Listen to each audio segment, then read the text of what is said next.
Hi hello friends, అందరికీ praise the lord and very good morning. ఈరోజు ఒక మీకు చిన్న విషయం చెప్పాలనుకుంటున్నాను బైబిల్ నుంచి. పొట్టి చెక్కయ్య అనే అతను మీకు తెలిసే ఉంటుంది బైబిల్లో. ఈ పొట్టి చెక్కయ్య యేసుప్రభు వారిని చూడడానికి మేడి చెట్టు ఎక్కాడు. ఆయనను చూడాలని మేడి చెట్టు ఎక్కాడు, ఆశతో యేసు ఎలా ఉంటాడో చూడాలని.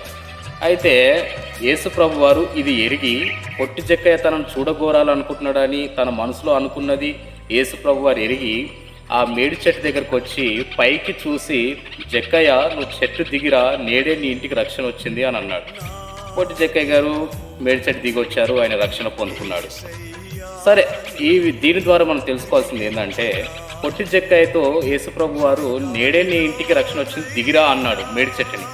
అయితే మనకేం చెప్తున్నాడు అంటే, మనం ఏ చెట్టు మీద ఉన్నాం? పాపం అనే చెట్టు మీద ఉన్నాం మనం. అర్థమవుతుందా?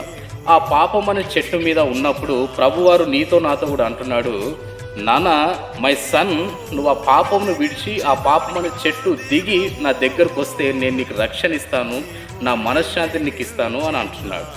అర్థమవుతుందా?